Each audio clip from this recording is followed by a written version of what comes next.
It is an open secret that we are in the midst of the fourth industrial revolution.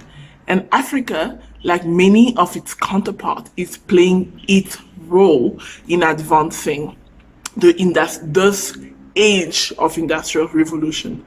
However, you'll notice a great deal of investment into the continent, especially in the fintech space. Nigeria and Kenya is pioneering the way, as well as South Africa, in terms of fintech. And we are seeing a huge change on the continent. Being the the continent with the youngest population in the world and a great access to the internet, it pans out that things are really looking up for Africa. But is that the truth? In a recent conversation that I held for my podcast, and where I opened the floor to everyone to come and discuss, and I had some amazing guests, which was Dieudonné Nkuzi, we had Arnold, who is a startup founder, as well as Ryan, who's also a startup founder. We had some interesting points that were shared in that conversation, and as usual, I am going to share the conversation shortly with you. You'll be able to watch and listen, and I hope that you can share that with somebody else that may find this interesting and spread the message. And as you watch this, one of the points that was raised by Dieudonné is that as much as the English side of Africa is evolving in the fourth industrial revolution, the francophone side, the French-speaking side of Africa, is lagging behind. And after the whole taping of this conversation, and after I had the chance to kind of like process everything, I have come to the realization that that is the truth, because I started doing some research, and it's perhaps an opening for a lot of the people in the English-speaking side of Africa, and even people outside of the continent, to start looking at this underserved part of the continent, because clearly it is needed. They need some assistance kicking off the startup culture in the francophone part of the continent.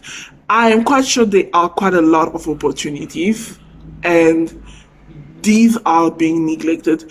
And I would like to ask, as you watch this, what do you think? Let me know in the comments.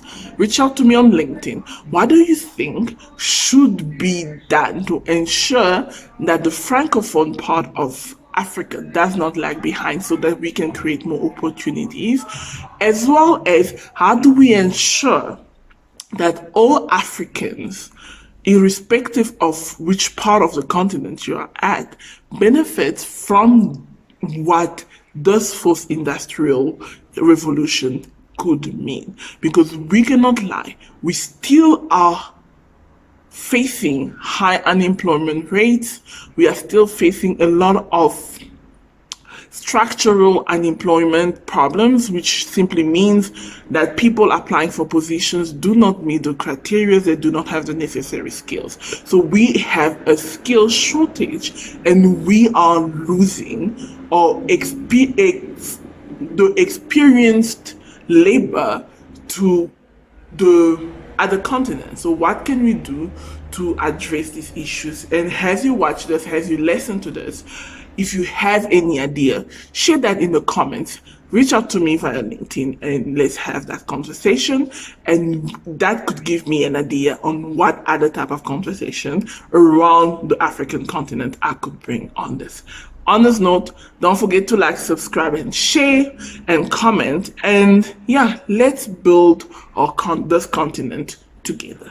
On this note, see you on the other side.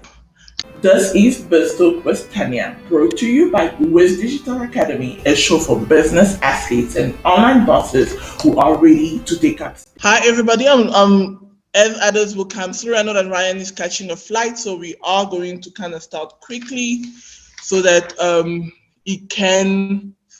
get a say. I'm also trying to manage on the other side, to make sure that everybody can get through. So thank you for everybody. We're talking about this much needed topic. I was just having a chat earlier about this.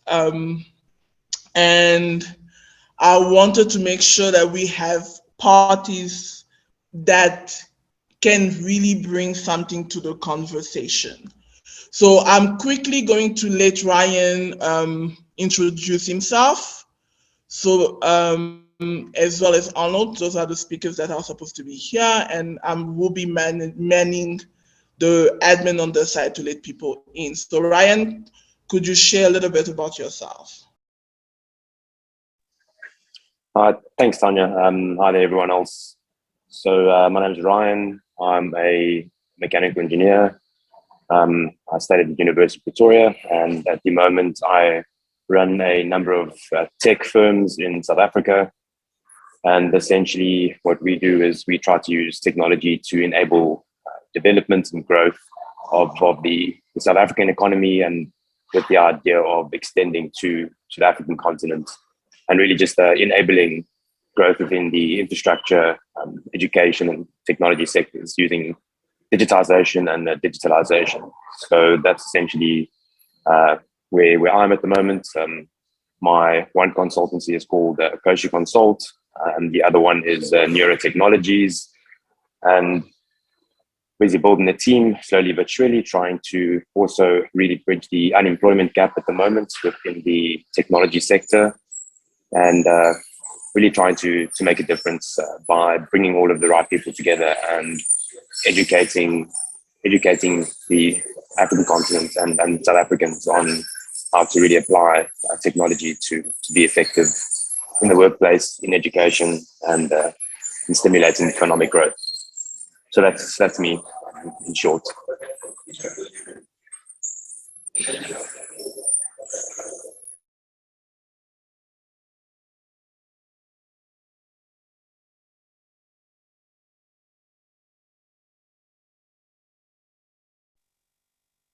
Thank you, Ryan. I'm Arnold. I'm a young CEO in Nigeria. I studied civil engineering. I've got a master's in international business from the American Intercontinental University in Houston, Texas. I currently live in Nigeria. I'm working on a couple of startups. We have a sustainability finance company called Prana Grants. And we also have Okoe Farms, which is an agribusiness that's focused on technologies based on solving agricultural problems. So we're really focused on teaching rural communities about the importance of employing technology in the agriculture space, and also innovations like composting. And we're training businesses, young businesses, with our sustainability finance group to develop pitches and get them to be able to apply for grants, and also get funding and training in building their businesses and coming up with ideas that can potentially create more jobs in Africa and solve more problems in Africa. We are a 3-year-old business, and we've been doing this for quite some time in terms of research. I started research at university, and right now we're building some traction with some farmers in the South area, growing cassava, palm tree. So we're trying to integrate some biogas technology that will capture their waste. That's another part of what we do, is on waste rural environment.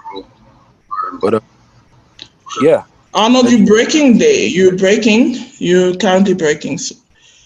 Okay, so I'm just going to quickly throw it to Ryan, because I know that he has to catch a flight and I want his take on this. So the first question that I have is, what do you think is holding up economic development on the African continent? Well, I mean, I think it's quite a challenging question to ask, or to ask and to answer. But I think the biggest thing is, within the sort of startup business world, anyone will be able to identify that funding and applying funding in the right places is quite challenging. And I think that just comes down to a sort of the buzzword which we see in South Africa quite often, and in Africa in general, is sort of misappropriation of funds. And I think that's essentially what it boils down to, and in large, I believe. And I think what really needs to happen is some sort of reform in terms of how funding is gained, and how funding is applied, and where it is applied, and essentially how it is monitored, the sort of the KPIs, and to see if these funds that are being raised and that are being given to startups, that are given to businesses, and are given to projects, are actually reaching the ground and the grassroots and making the differences that they're intended to make.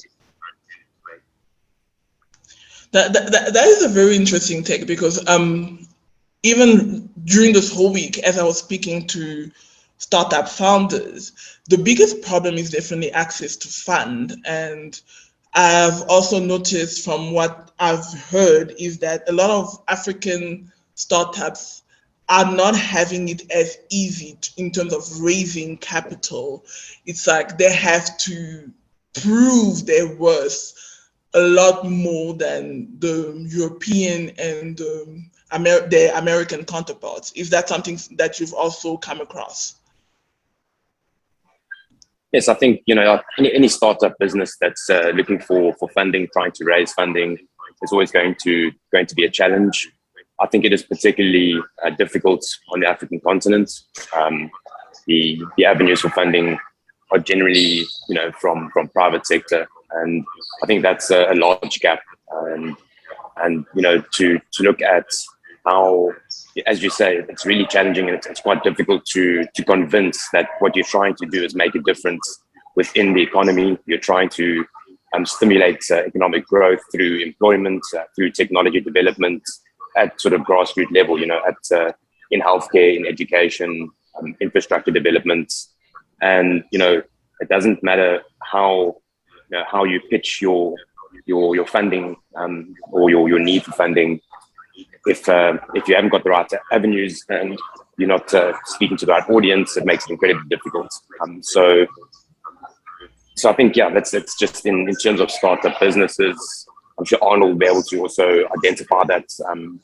It's quite challenging to really convince people that you're trying to make a difference. And I think for startups that have a good intention in terms of using that funding, it's always quite a challenge and quite a frustration. Just in my personal opinion. David, I see you want to say something. Do you have, because I invited David here because David is in the digital marketing space, and I felt that he also would add something valuable to the conversation. David, do you mind unmuting yourself? Because I see that you have something to add. Hi, Tanya. Hi, Ryan. Great to hear from you guys. And thanks for the invite. I must say, it's really wonderful to be here with fellow South Africans and dealing and talking about South African problems.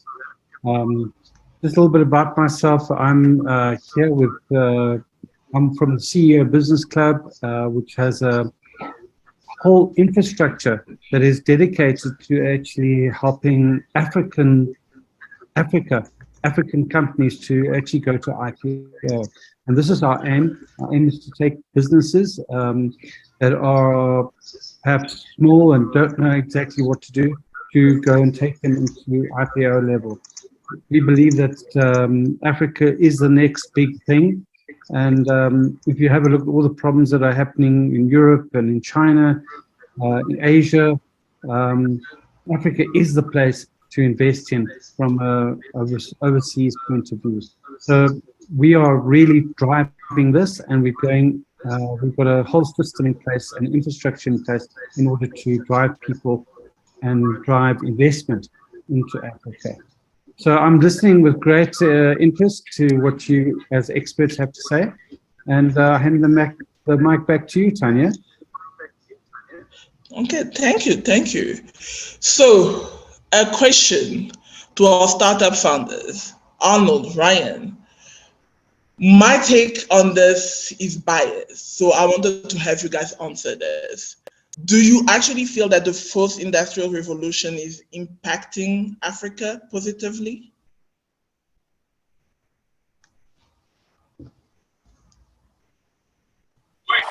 Arnold, I'll let you answer that one first. Yeah, so I was gonna say, in some ways, yes. In some ways, a lot of tech companies are coming out of the woodwork. A lot of tech companies are getting funding. The finance sector is definitely getting a lot of fintech influx, and there's a lot of change in what's going on in the finance sector. Regarding startups that want to solve, everyday problems, it's tougher for them to get funding. It's tougher for them to be impacted by the technology that comes before industrial revolution. So I would say partially Africa is benefiting, but in a grand scheme, we can still see some improvement. I definitely agree. I definitely agree with that because what I'm seeing, and even though I think recently reports says that there has been a slowdown in terms of investment because oftentimes VCs find investing on the continent quite risky, and there has been a slowdown.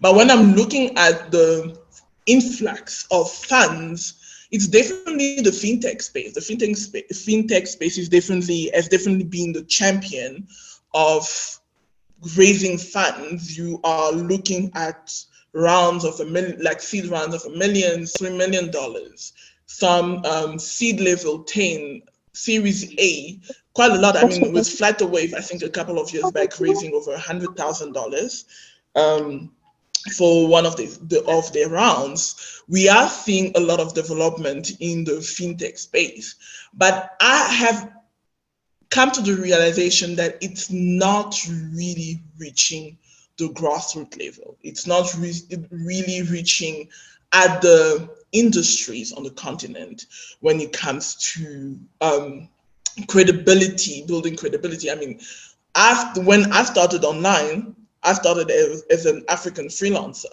And today, that is a different story. Yeah, people will be like, Tanya, that's a name. But that wasn't always the case. I've been told to charge less. My prices have been slashed, and I find that when I speak to a lot of African freelancers, that is something that is still prevalent in the arena, especially for Africans that offer services. Nama, I see you are raising your hand. Feel free to unmute yourself and share. Hey everyone, hi Tanya. I was actually just clapping and applauding because yeah, you raised a point that is affecting a lot of freelancers. And with COVID, a lot of people moved to the online space, a lot of just regular folks, students, and right now majority of the working population is the youth, and everyone is looking to the online space. When we met with these buyers, it's a problem, it's a huge problem. And personally, in my capacity, what I've seen is like a lot of Africans don't even know if the services, like there's buyers, they just know, oh, somebody reached out to me and they offered me a job. And another problem I find is a lot of these freelancers, instead of looking for clients, they're looking for jobs, which is like, even when it's a client, they refer to a client as an employer, which is like a really big problem mindset wise, right? There's a power an employer holds over you that a client doesn't. A client relationship is like symbiotic. I help you, you help me. I'm giving you this, I'm solving a problem for you, and then you exchange that with money, right? It's symbiotic. But when you're approaching a client like an employer, that's a problem. And I find that a lot in the Kenyan market. I see a lot of people talking about, hey, I found an employer, and when you ask them, it's really a client, right? You go to the rates, totally fucked up, like, you know, it is a problem. Sorry, guys. I think I'll just shut up and then listen in. No, thank you for raising that point, because I know that I was having a conversation with George earlier, because George is a data scientist, and I was having this conversation because outside of our funds coming in, we have a huge issue of drainage. We have a brain drain on the continent with a lot of the skilled workers leaving. And we were having a conversation earlier, and because he's a data scientist, and when I raised the point of the brain drain, especially in the tech space, because that's what I have found. I don't know, Arnold, what you would say about this, because you're also in the tech space.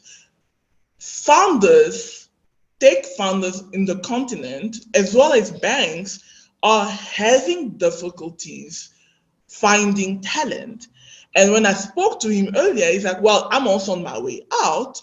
I stayed back a couple of years back when my friends were leaving, but I'm leaving. So I wanted George to unmute himself and tell us, like, what is leading, because you are in the tech space, what is leading to this? What can founders on the continent do to help keep talent in the continent and also help solve this issue? Because we cannot build industries if all our experts are leaving. Great point, Tanya. Great point. The major problem is ability to pay these talents. So in Africa, our pay rate is much lower than the rest of the world, and you find that most of these talents are going to Europe or America to work because they're going to be earning $60,000 to $100,000 a year. In Africa, you're going to be earning $30,000 to $50,000 a year, and $50,000 is if you're like a really good software developer. So that's why you have a lot of people freelancing instead of, working for businesses, or you have a lot of people trying to build their own companies, or you have people leaving. In Nigeria, we say Jakba.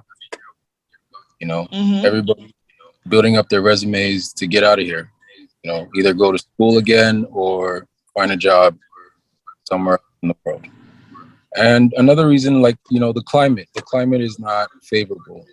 They find it hard to get opportunities where their skills and also be able to access new technologies.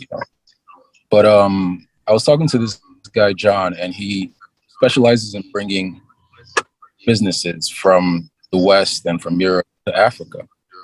So there is some kind of influx of businesses coming into Africa that is picking up this talent, able to pay them at these rates.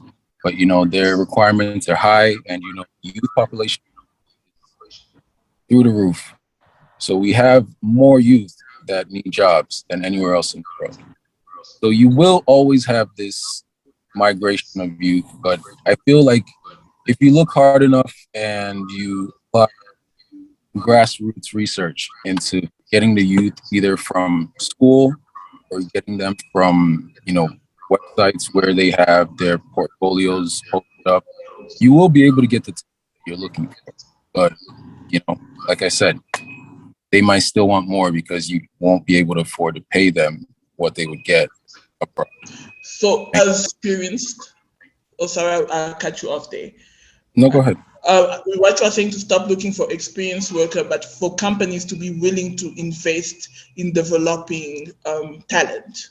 Exactly, because you will find people that are capable of having a job, but they don't have the experience, so you can't rate it. But at the same time, put your money, invest in them, and then you have people that will be able to stay long term. If you're getting somebody that is already experienced, high chances that person is getting ready to leave the country, like you said. So are getting ready to move somewhere else where they can earn double what they're here. But there's opportunity So with. we have somebody that is ready to move. So let's hear from him, because this is a frank conversation. This between siblings. We are all siblings. We all children of the continent here. Let's have a real conversation where we are addressing our problems between ourselves. So George, you mentioned to me earlier that you are on your way out. Toodles, like you telling us sayonara, I'm out of here. So tell us, because from your experience, what is leading to that? All right. Okay. Thank you so much, Taya, for having me. So can you hear me? Yes, we can. All right. Okay. Yes, you are perfectly right. And I said it that about 20 years ago, when my friends were leaving the country, Nigeria, I told them that I'm going to stay here because I believe so much in me, in my country, and I believe that I can make it here. You know, like we use the word here. Yeah, so I stayed behind, and it's been 20 years in tech. Uh, Started to start up and some other stuff that I've been able to do, service government, etc. And it's been awesome. So why am I leaving now? Because just like you have said it, yes, I'm also on my way out. I have opportunity from UK, and I have another opportunity from Canada, and I have another one from Spain. I mean, one would have thought that I will quickly jump on that of Spain, that of UK and US, even though they are going to, their pay is going to be like times three of what of the one I've chosen. So I've just decided to choose Spain, which is about 50,000 euros, about 50,000 Mm. euros when compared with that of, what friends are earning in the US, it's about times three or times four of that. I mean, with the experience, like about maybe about $200,000 per annum and all of that. So we have different people. I mean, we have people moving for different reasons. For someone like me, might not really be because of the finance, right? Maybe quality of life, as you have it in Spain now. I mean, you even have UK citizens that are crossing, crossing to Spain to spend to rest there and spend the rest of their life or so there. So for someone like me, it's quality of life. And I mean, this is why I've chosen what I have chosen. But I just want to go with what Arnold have said. I mean, you have said it all. You have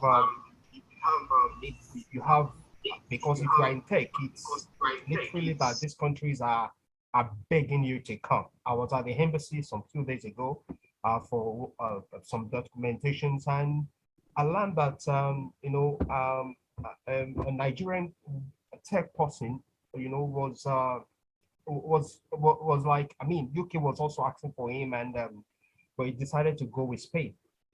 I mean, because they were also trying to kind of like, because the situation right now is like they are really asking. I don't want to use the word begging you to come. So you have an opportunity where you've been asked to come, where you kind of like they are pleading with you to please come. They're going to pay you well and all of that. I mean, you would expect that a typical African youth would jump at such when compared with what you have in your country, where it is very hard for infrastructure and all there. Electricity is quite epileptic, almost the same story all over Africa. And you have a place where it's like heaven. It's like a tech. It's like will I use the word tech heaven? You have everything, the perks, everything are there. Business travels. I mean, everything are just there for you. I mean, it will be very difficult for you to pick such person here in Nigeria or in Africa. I also happen to mentor for university where I have opportunity to meet about 230 applicants, because about 230 African youths were actually given to me to mentor in the field of data science and data analysis and all of that. And 80% of them are ready to do what we call Japa. They are ready to move, to leave. Maybe only one or two even say that, oh no, I want to stay in my country. I love my country and all of that. If I'm being paid well, I'll stay my country. And those two guys, I think, are from South Africa. I think one is from Joburg, and maybe the other one is from Cape Town too.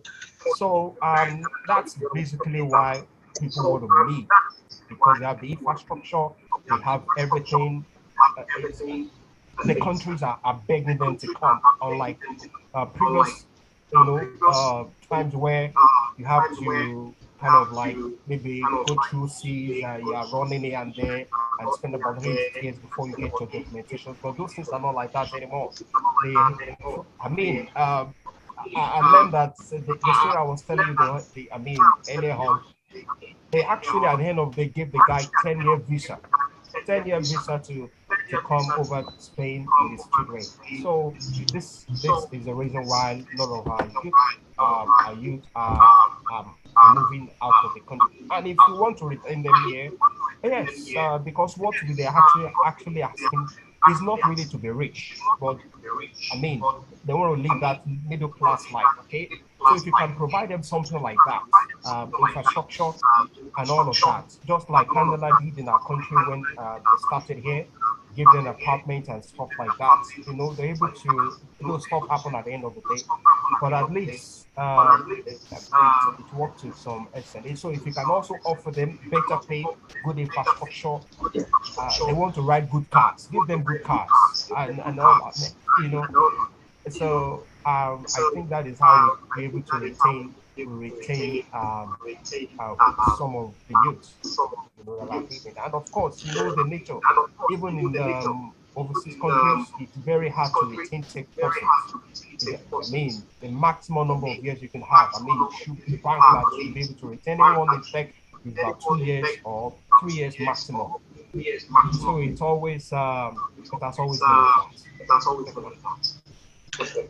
So basically, you are telling me, because the salaries, because I see a lot of people are saying, Arnold said the pay, you think the pay, but we've seen people like Arnold come back. So Arnold, ¿qué pasa? Why did you come back then?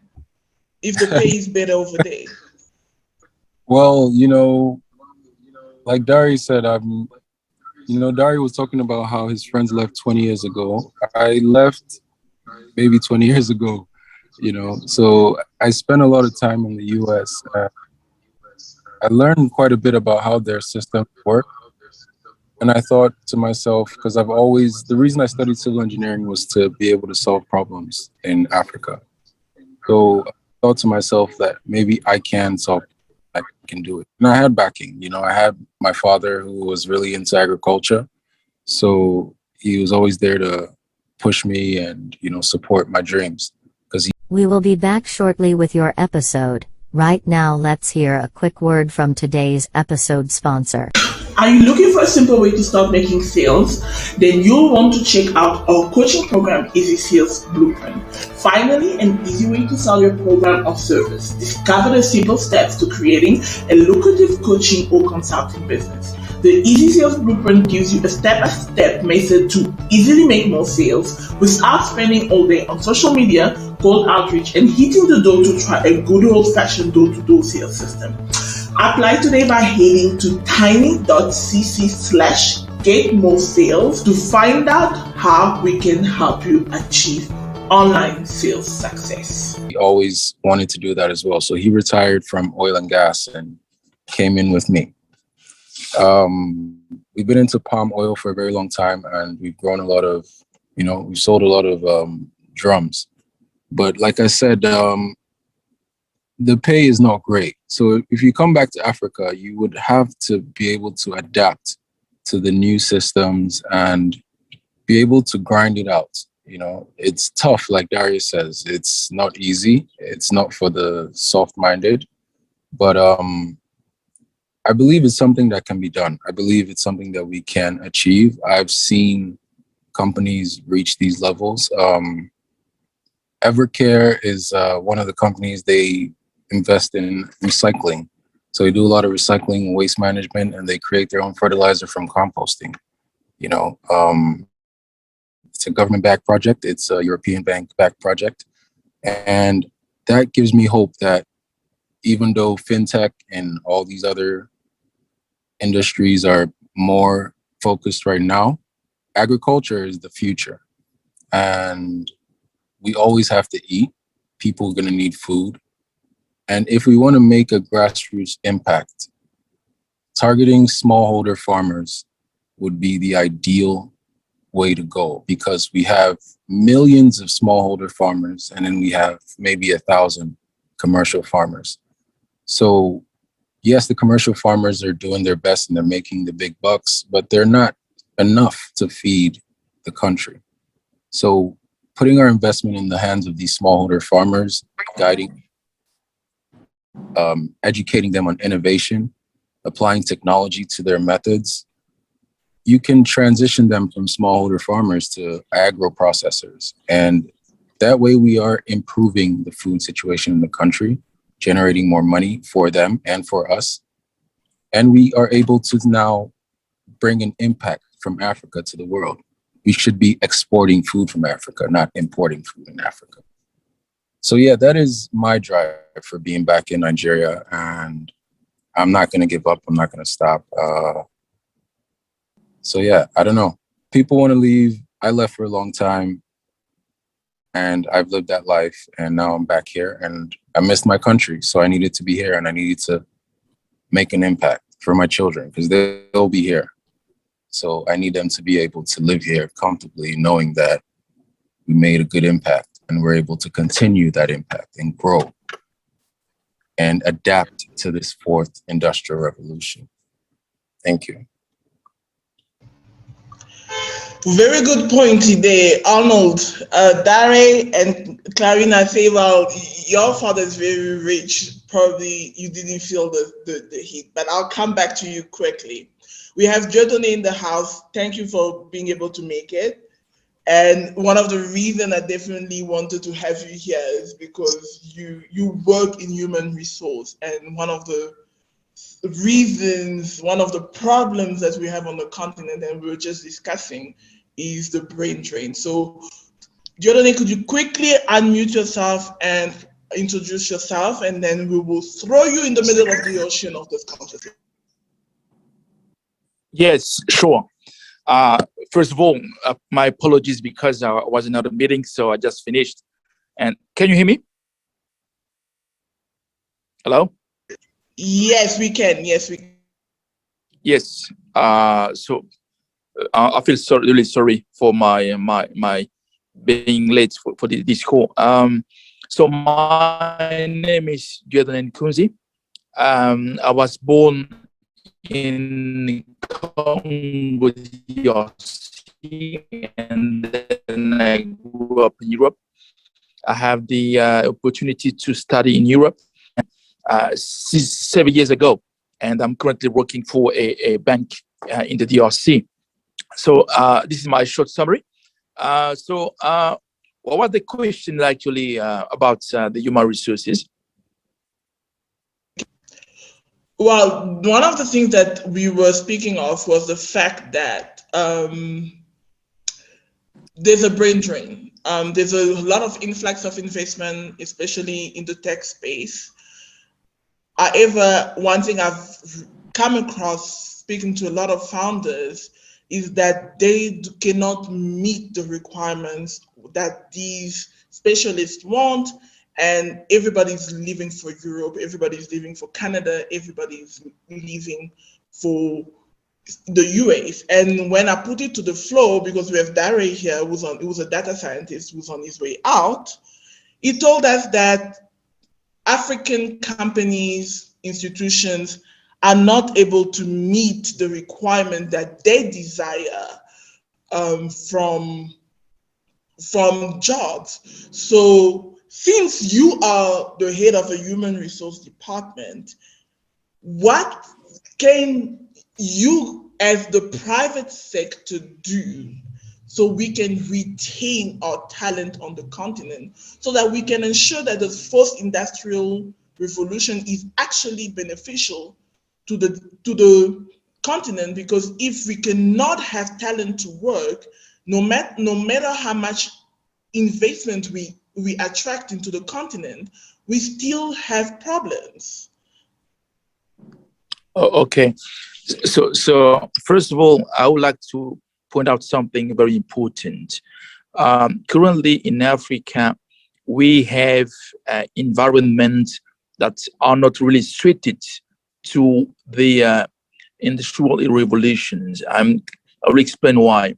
Because when you have, I'm talking about trainings, talking about educations, we do not have enough, I would say, infrastructure that allow people to get trained, to have good training about tech. When I see, for example, French-speaking countries compared to English-speaking countries, you have the impression that we are living in two different worlds. Why? Because I've been traveling all across Africa, and from French-speaking countries, we do not have so far as I know, we don't have enough infrastructure that can allow people to get trained first, and also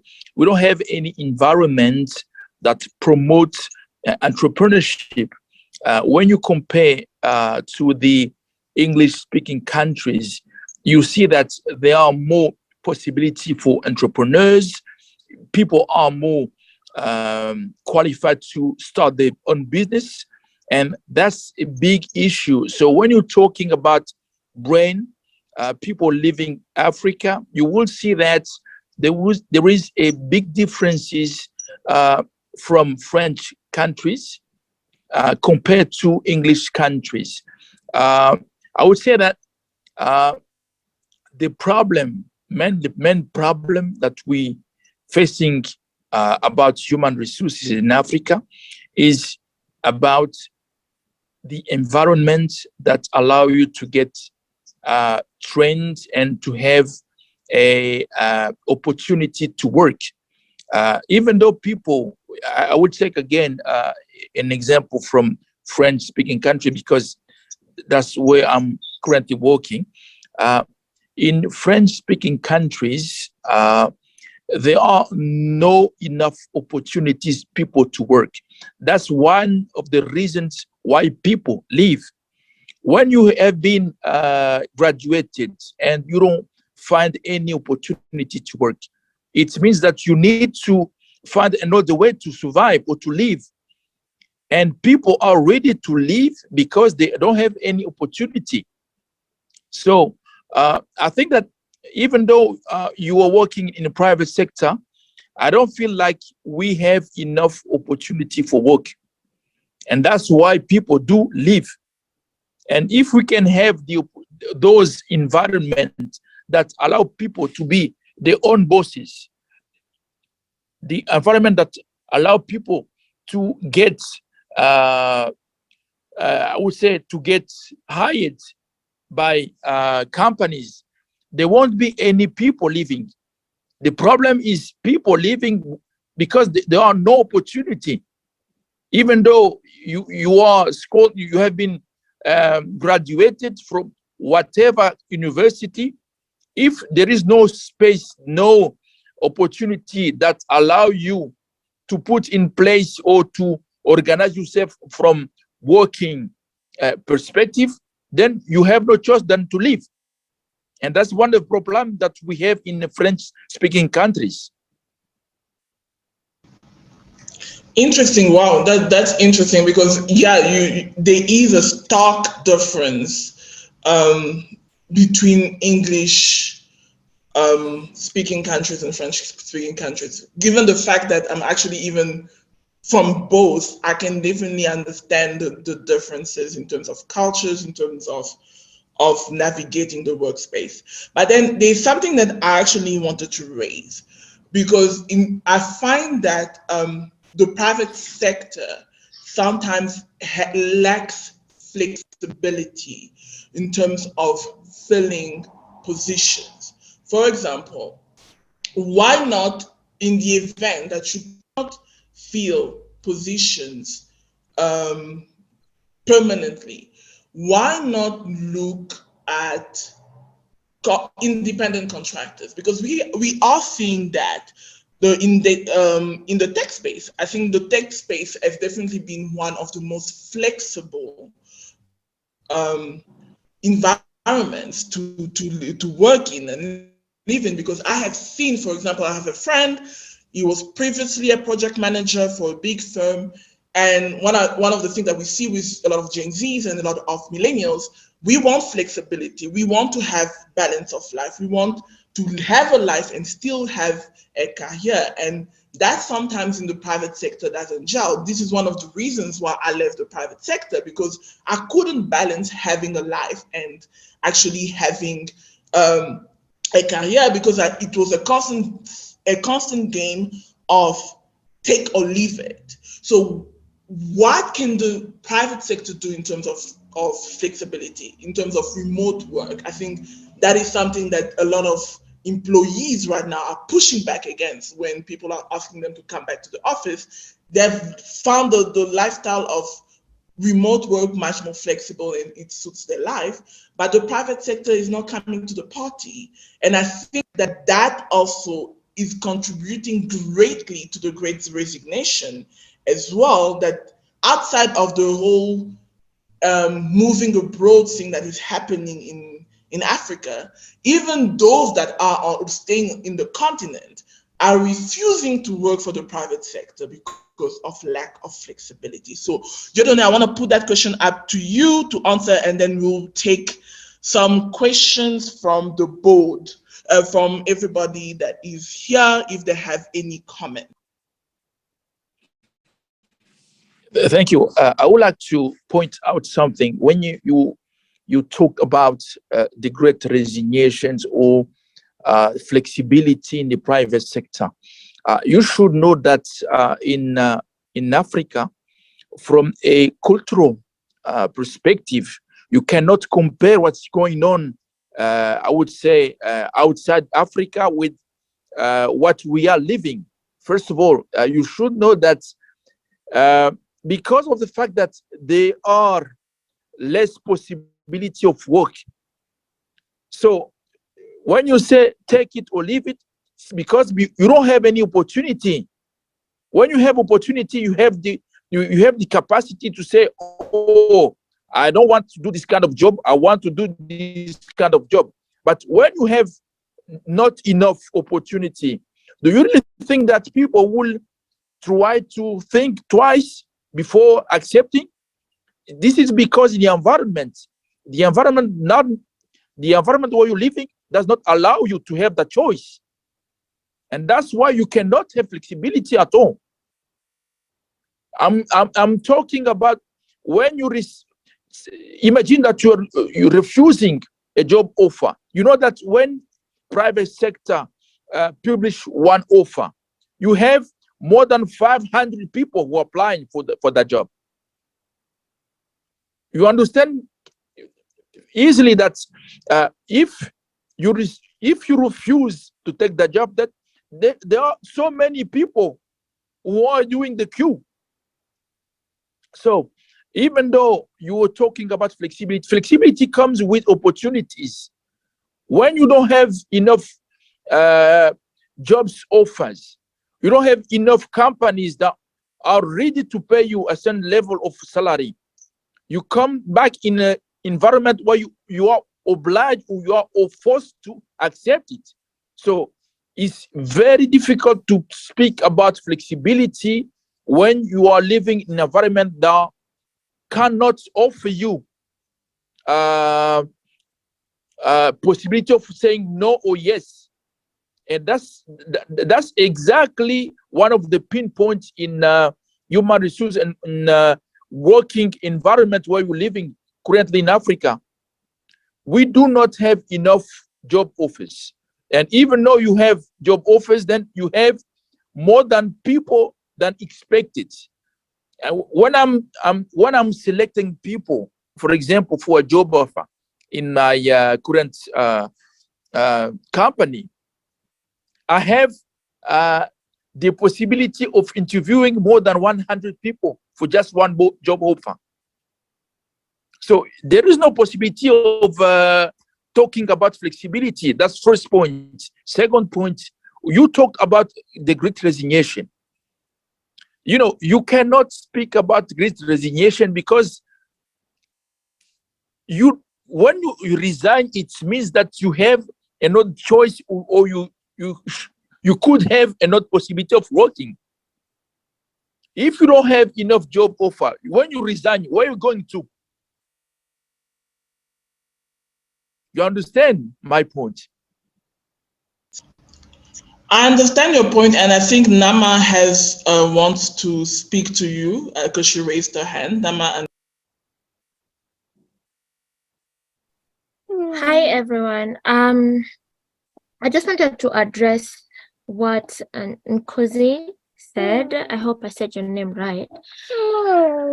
As far as having opportunities, we've complained about that since like 4 years, and I think it's about time. I think it's I'm sorry about that. Yeah, I have Alexa on my knees. I think it's time we solve that.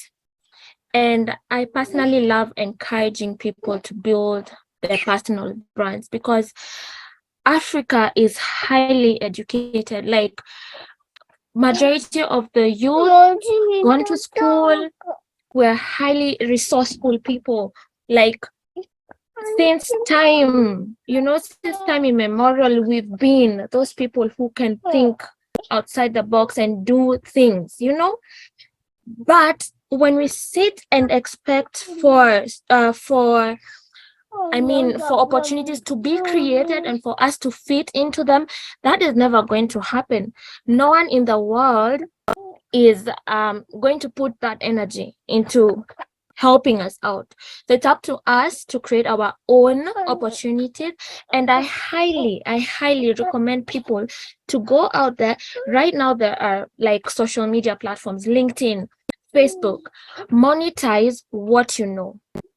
I dropped out from university and I pick my university college mates and I tell them, come, what can you do?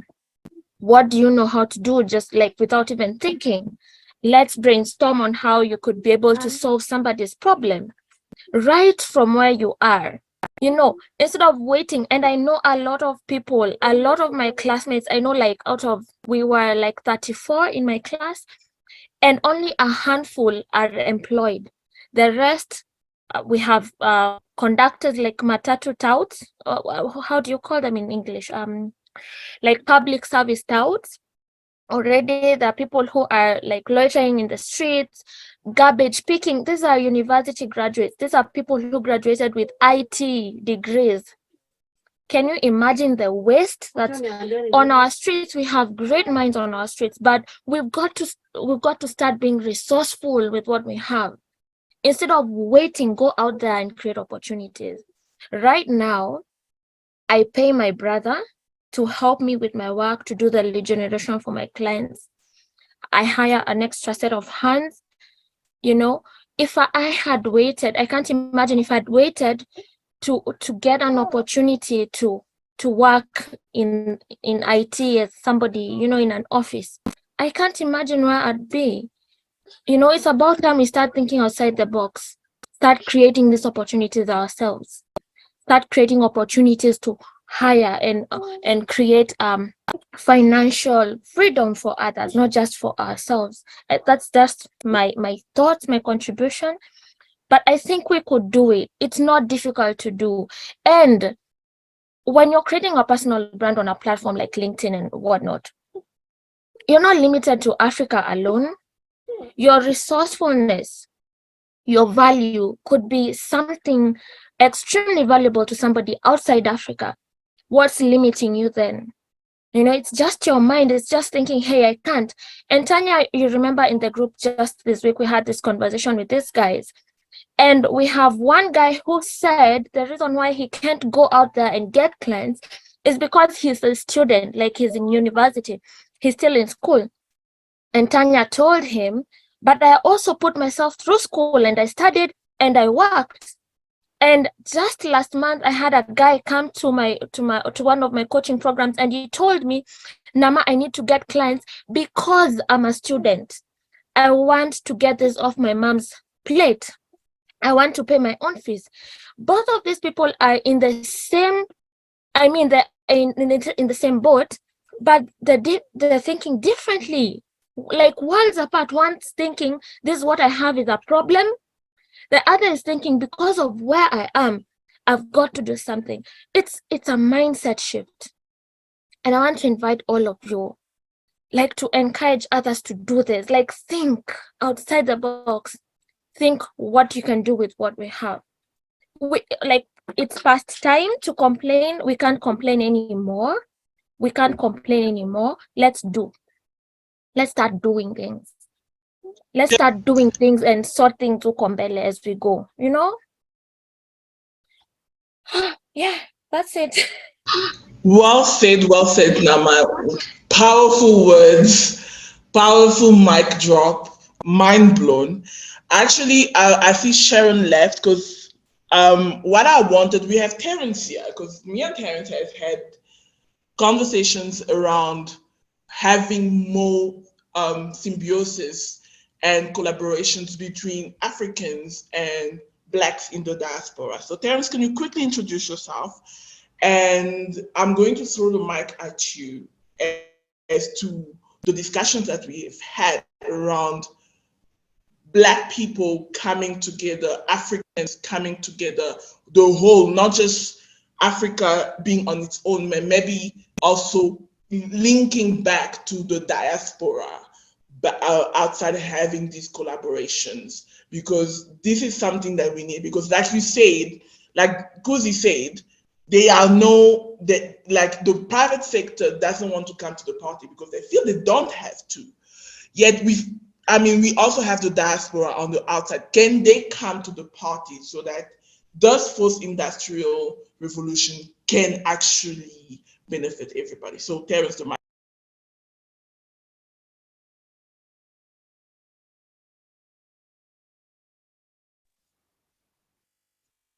Hi, Tanya. Hi, everyone. Can everyone hear me? Yes. Awesome. I didn't know you was gonna put me on the spot like this, but no, thank you for having me. And from what I heard so far, like I feel like that's the conversation, right? We gotta figure out how we can monetize our knowledge and put it out there, and find clients and find buyers. But at the same time, there's Black Americans who want to connect, who want to collaborate with other content creators, other entrepreneurs outside of America, but they don't really know how. So I'm trying to build that bridge or another bridge to create opportunities in that realm. As far as myself, like I live in New York City. I work in IT, and back to what Nama was saying, like I'm doing exactly that. Like I'm trying to leverage my skills. Well, not trying, I'm leveraging my skills and abilities to create opportunities, not just for myself, but for others. I plan to open I won't call it a school necessarily, but just a training facility to give people the IT skills, but take it a step further and provide employment at the same time. Because I see a lot of people doing that, right? Like there's a lot of training videos out there where people are learning the skills, but that's it, right? After they get the skills, then they got to go beg somebody for an opportunity. So I want to take it a step further and provide employment, even if it's on a small scale. At least they're earning something, and then from there they can grow. But I think I kind of ran my mouth a little bit too much, but we could talk a little bit more about that later. That's all right. That's all right. Paul, I saw you raised your hand, and then David, and then we're going to wrap up because y'all know if you're in South Africa, we have load shedding, and my schedule says 8 o'clock, and they don't miss. So, Paul, and I see David, and Dare, then we can wrap up. Hi, everyone. So Nama has said a lot, of which I totally agree with what she has said. Just a 2-cent comment from my end is that I sometimes feel I stand to be corrected, though. As Africans, it's like there's an identity crisis that we have. Because yes, it's good to go Europe, wherever, come back, but then at the same time, we sort of not even I don't know how to put it, but not even be able to implement what we've learned. So I don't know if there's a way maybe that we can sort of understand African issues and be able to solve them. No one's gonna solve them for us but us. But the main thing is to understand get our identity, understand ourselves, and then we should be able to solve our own problems. Thank you. Completely agree with you, Dare. We are shading you here. It's a straight shade. Running away is not the solution because we can't wait for anybody to come solve it for us. Since the 60s, we've been independent. It hasn't been solved. South Africa, 1994.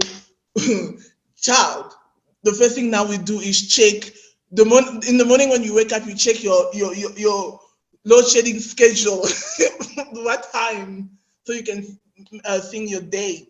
So we can't wait for people to come fix it, and we can't run away because this is a mess. This is our mess. We have to figure out how to fix it. So David, and then Dare, we're gonna come back to you. I know we shaded you a couple of times here. I know you want to respond. Just Thank you so much, Tanya. It's so good to be here. I really enjoyed what Nama was talking about earlier, and I totally support what you have to say, Tanya and Nama. There is no south. We can't go further. Cape Town's the last place. There's water after that. There's the ocean. We can't go further south. So we have to sort out the problems here in our country, and we need to sort out the problems in Africa. And I have I'm very passionate about that there is a solution. We have a huge number of people here who are going to be stuck here, and that we have to do something together. And I believe that there is a huge future for us here in Africa. We've got the resources, we've got the manpower, and there is knowledge. There's massive amount of knowledge. And that's what we're doing, is that we want to give this knowledge to the people so that they can actually do something with it, create their own businesses, create their own produce, and actually get together as communities to drive and to go forward and to build momentum and to build wealth. So this is what we're about. And I'd like to just give you a story. It's all about mindset. There's a story about, there were these two salesmen, they sold shoes. You might have heard the story. But so they sold shoes. So they go to this village, and in the village, nobody is wearing shoes. So the one salesman phones back to his head office and says, "Send me back. Nobody's wearing shoes here. There's going to be no sales. I'm coming back. The other salesman says, guys, there's no shoes here. Send me dozens and dozens and dozens and dozens of shoes because I've got a huge market here to sell. And that's what Africa's about. We have a huge market here. And that's what we need to do. We need to be passionate about it. We need to get there. And, you know, I agree with those of you who are in IT. You know, IT gets paid a huge sum of money. In this country, we can't pay for those IT resources. So, yes, take the opportunity and go to overseas where you can get that money. In Africa here, we don't have that money to pay you. But there is other opportunities here. There are great opportunities here, and that's what we must actually live to be. And that's my daughter in the back there, who I am here to develop this country so that she can survive. Thank you. Okay, Over to you, Tanya. Okay, calm down. Calm down. Calm down.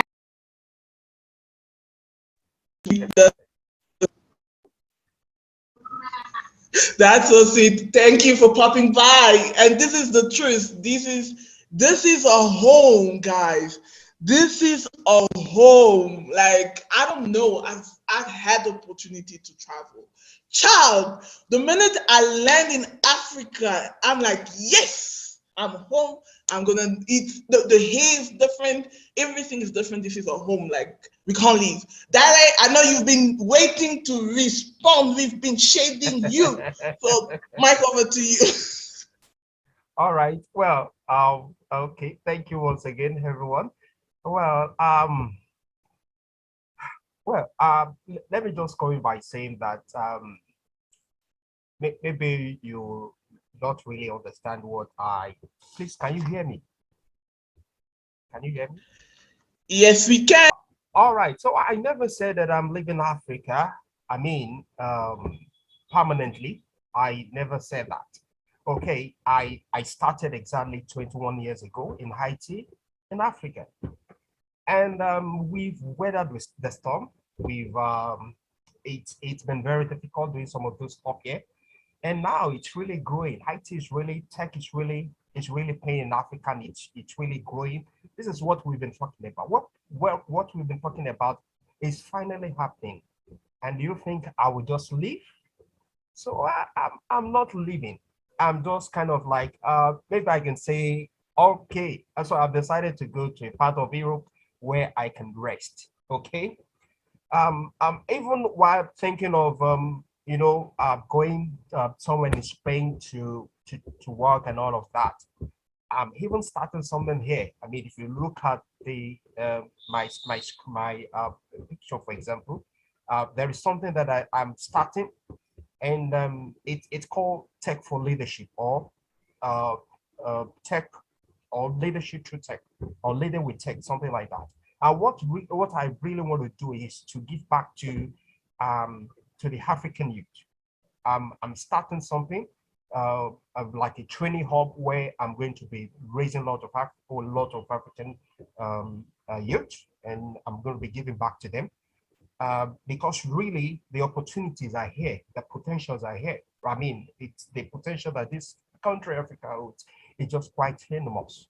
The French were living about 20, 21 years ago, but I decided to stay because I believe that I found something with which I can make my marks, with which I can, and so I've been here for about 20 years doing this stuff. And now that it's really growing, that should not be the time for me to bow out. But I've just decided to take this option, and especially because the children are also growing up, and I want them to also experience, and you know what I mean. So it's not that I'm running away from Africa. I'm starting something just like exactly what like Terence said, giving back, raising and training the youth. Maybe my connection with Europe now will give me opportunity also after you have trained them, then you can find an employer of labor, because the firm where I'm going to be working as a data scientist, they have presence in about 38 countries. They are traded on New York Stock Exchange, and it's their client that I'll be working directly with is actually one of the top 5 hedge fund, company in the US. So in other words, I have opportunities for myself and also for other African youth that I might be mentoring, and even the ones that I've been helping through university. Okay, sorry, there is noise coming. Okay, so all right, so I'm really not running away. It started something. I hope this noise at the background is not disturbing. I think we all have children. Okay, so sorry for that. Okay, so so that is it. I'm not running away.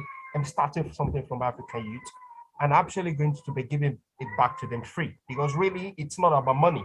For me, it's not about money. Just like I've said it, that I mean, I have opportunity from UK, I have opportunity from Canada, and they're going to pay times 3 times 4 of what I decided to earn. And one of the reasons why I also decided to pick Spain is because, of course, it's very close to my continent, Africa. So if I can take a very large step, okay, I will be back in Africa. All I need to do is, and the city is, I mean, very close to Morocco. So that's how I'm not really so far from my continent. I so much believe in this continent. So you have not cheated in any way. You have not successfully cheated me. All right. I'm happy.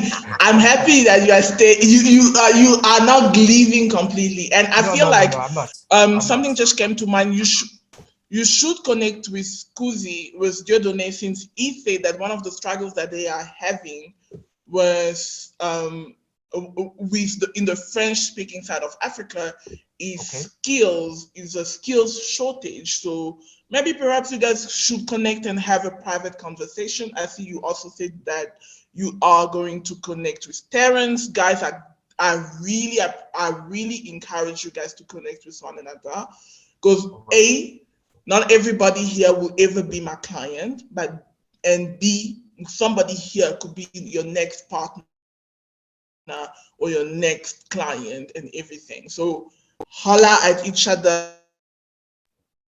All right. Chat with each other, and if nobody else has anything to say, so connect with one another. I believe Dieudonné is listed as one of the speakers. Arnold, is he still here? So as we wrap up, just share how people can connect with you, what you do. Everybody share quickly in the DMs, in the chat, what you do, how people can connect with you. Because let's say I've got 10 minutes before load shedding. So share what you do, how you help people, and see who you can connect with, and follow up on those connections. Don't just send a connection request and forget about it.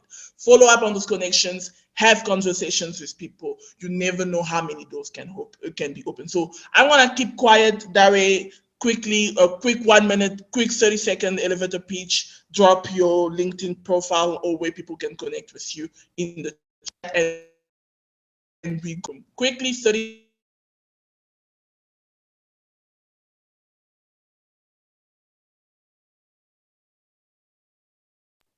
Okay. I'll go first. Okay, go for it, Dave. All right, David, then you are.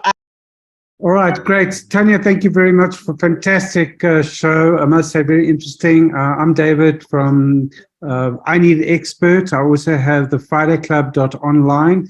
If you are interested in networking, come and join me on a Friday morning and come and network with us. You can go and look at FridayClub.online and join us there. And I've just put my details in the chat. Please connect with me. Thank you very much, Tanya. I love you all. Thank you very much for a great conversation. And that's my daughter making a noise in the background. Thank you.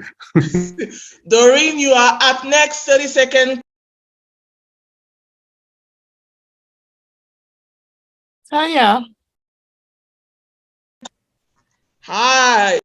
Hi. What am I supposed to do? Sorry, my daughter was screaming here. 30-second elevator pitch, what you do, how people can connect with you, and who you're looking to. Okay, so you know how coaches struggle to communicate the values of their offer? That's exactly what I solve. And I just put my link to my LinkedIn profile. I came late, so I missed the party. Don't worry, you get the replay. Awesome. I have Terrence next. What do you do? How people can connect with you and who you want to connect.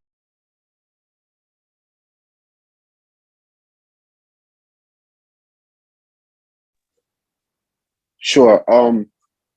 I'm a software developer, engineer.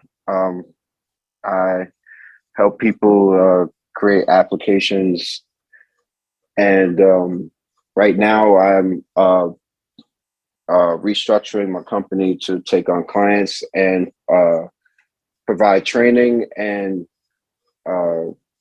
provide opportunities for people. So you can connect with me on LinkedIn. I put my my link in the chat, and yeah, let's talk.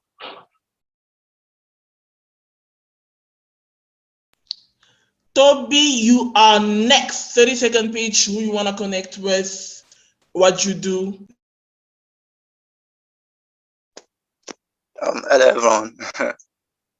Thanks for having me. So, well, I'm a creative professional, right? So I do art design, illustrations, and stuff like that. But more than that, I work at the intersection of art, technology, and experience. So that includes a little bit of strategy and management sometimes. Yeah, so that's me. You can connect. My link is in the chats. Thanks for having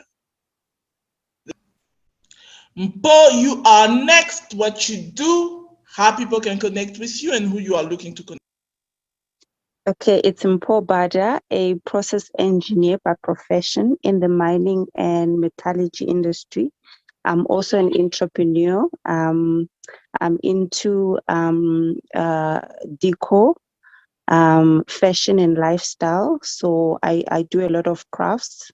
Can connect on LinkedIn. I'll send my LinkedIn and also my Instagram. I'll send through. Thank you. Dieudonné, you are up next. How people can connect with you, who you would like to connect with. Let's go. So Jordan Kunzi, I'm working as HR director in the French-speaking countries in Central Africa, Congo DRC.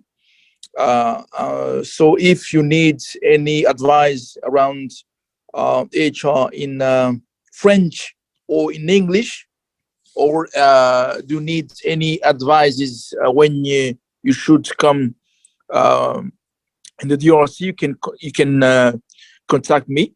I will send my LinkedIn profile, and I'm looking forward to interact with all of you.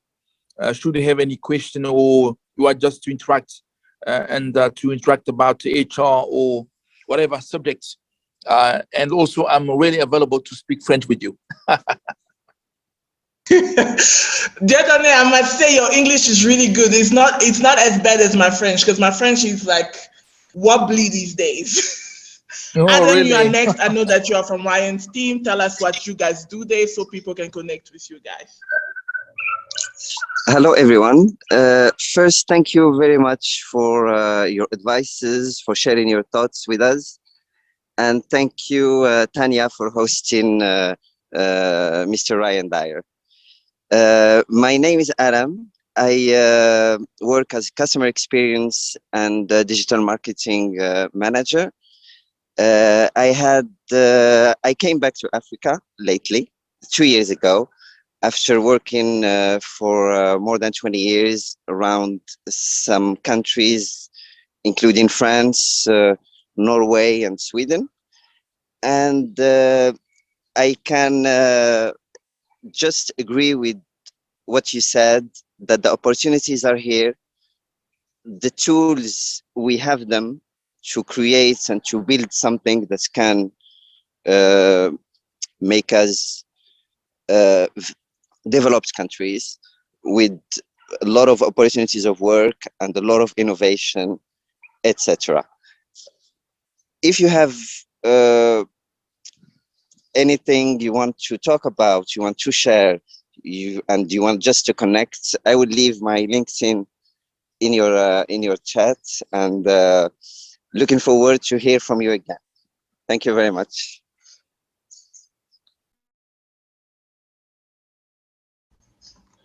Dare, we are running against load shedding schedule, and we have 3 more people. Quick introduction, drop your LinkedIn, what you do and how you can connect with people, and let's go. All right. Thank you once again, Taya. My name is Gary George. I'm a senior data scientist and also a data and logic engineer.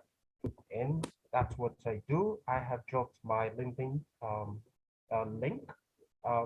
I look forward to connecting with you all. Thank you, Taya, and thank you, everyone, for this fantastic meetup. My pleasure, guys. Nama, you are next.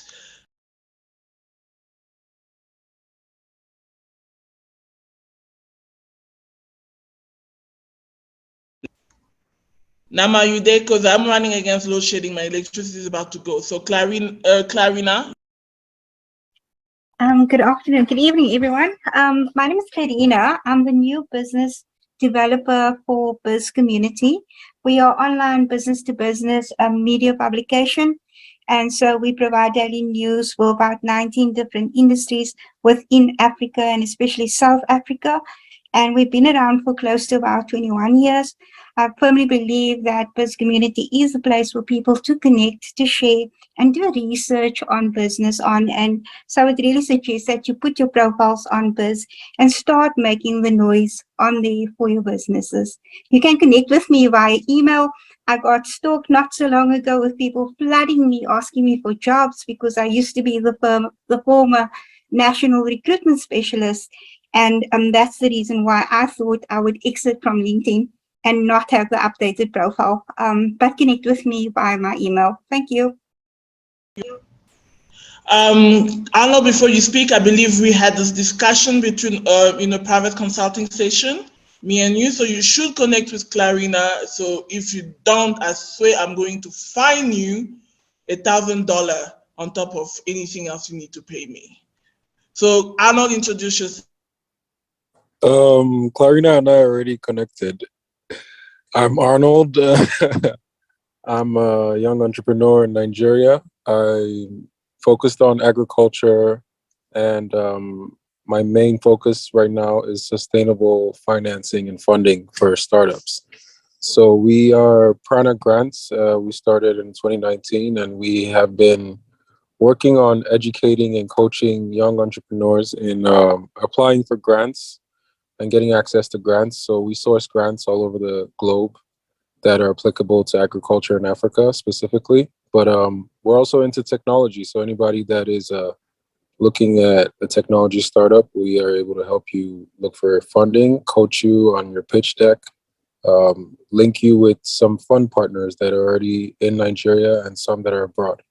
So that is what we do. My LinkedIn profile, I will drop it in the chat.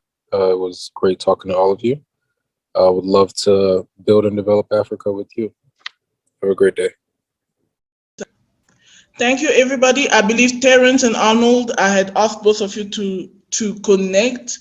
If y'all don't connect, I will find both of you guys, and I'm not joking.